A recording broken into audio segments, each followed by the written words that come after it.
Ukraina minta perhatian dunia usai Kiev dibombardir Rusia.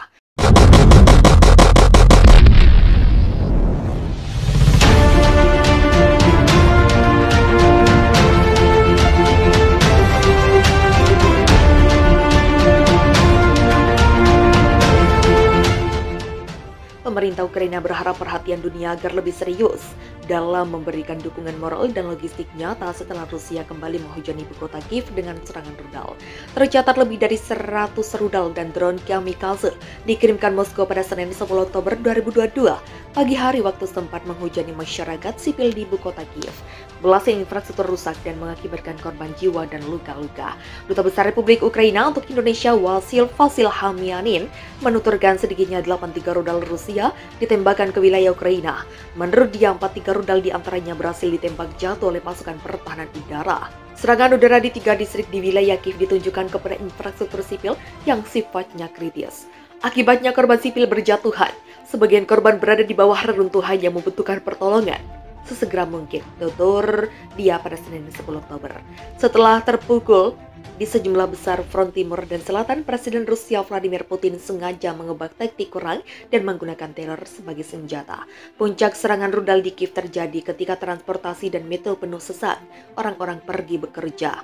Menurut Ukraina, serangan Rusia dilakukan dengan sengaja untuk menabur kepanikan dan kekacauan.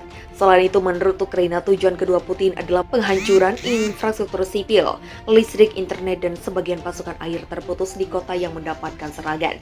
Peluncuran rudal dilakukan ke beberapa arah. Rusia mengandalkan kuantitas rudal dan drone kamikaze buatan rezim otoriter Iran sehingga menyulitkan pertahanan udara Ukraina menghalau serangan tersebut. Serangan secara sengaja terhadap infrastruktur sipil dilakukan hanya sehari setelah Putin menunjuk Jenderal Sergei Surovikin untuk memimpin serangan ke Ukraina. Sergei Surovikin merupakan Jenderal Angkatan Udara Rusia yang menembaki pengunjuk rasa pro-demokrasi pada 1990-an. Dia juga pernah dipenjara karena diduga menjual senjata. Sergei Surovikin adalah seorang komandan veteran yang memimpin ekspedisi militer Rusia di Suriah pada tahun 2017, di mana dia dituduh menggunakan taktik kontroversial termasuk pengeboman membabi buta terhadap penjuang anti pemerintah. Menurut Ukraina, menunjukkan kesukaan Putin terhadap deretan jenderal dengan prestasi buruk, Surovikin menggantikan Jenderal Alexander Dvornikov yang dijuluki oleh beberapa orang sebagai penjaga Suriah. Penunjukan Jenderal Sergei Surovikin dilakukan menyusul pemecatan terhadap Komandan 2 dari 5 wilayah militer Rusia yang dilaporkan awal pekan lalu. Pemecatan itu dilakukan karena pasukan Rusia mengalami serangkaian kemunduran dramatis di timur laut dan selatan Ukraina dalam beberapa pekan terakhir. Presiden Ukraina Volodymyr Zelensky meminta NATO untuk melancarkan serangan pendahuluan ke Rusia daripada menunggu Moskow menggunakan senjata nuklir. Dia membuat pernyataan tersebut saat berpidato di Lowy Institute di Australia yang dibuat melalui tautan video. Laporan dari RIA Novosti, menurutnya, Aliansi Atlantik Utara harus mempertimbangkan kembali prosedur dalam menerapkan tekanannya kepada Rusia. Serangan pencegahan perlu dilakukan oleh NATO sehingga Rusia mengetahui apa yang akan terjadi kepada mereka jika mereka menggunakan serangan nuklir. Bukan justru sebaliknya menunggu serangan nuklir Rusia kemudian mengatakan, "Oh, Anda sangat baik, jangan serang kami," kata Presiden Ukraina Volodymyr Zelensky. Sekretaris Pers Presiden Rusia Dmitry Peskov mencatat bahwa ucapan Presiden Ukraina tersebut tidak lebih dari seruan untuk memulai perang dunia. Dalam hal ini, ia meminta semua negara di dunia untuk memperhatikan ucapan tentang serangan preventif terhadap Rusia. Selain itu, Peskov mengatakan bahwa Amerika Serikat dan Inggris Raya harus bertanggung jawab untuk mengingatkan Presiden Ukraina karena mereka secara de facto mengarahkan kegiatan di Kiev.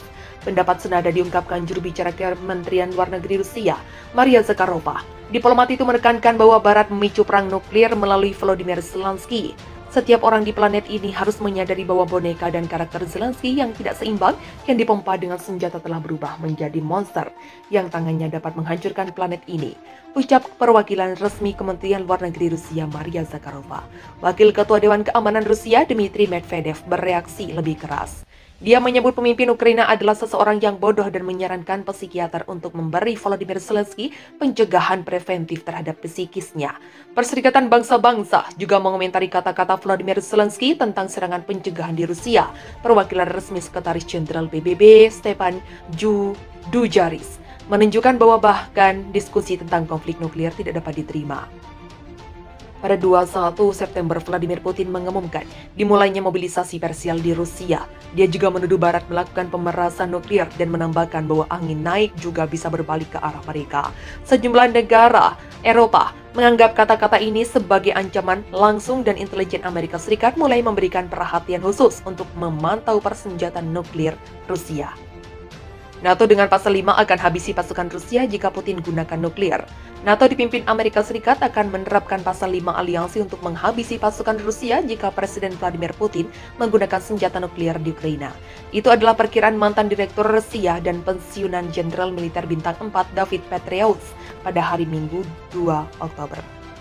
Selain menghabisi pasukan dan peralatan tempur Rusia di Ukraina, kata Petraeus, NATO juga akan menenggelamkan armada Laut Hitam Rusia. Petraeus mengatakan bahwa dia belum berbicara dengan penasihat keamanan nasional Jake Sullivan tentang kemungkinan respons AS terhadap eskalasi nuklir dari Rusia, yang menurut pejabat pemerintah Gedung Putih telah berulang kali dikomunikasikan ke Moskow.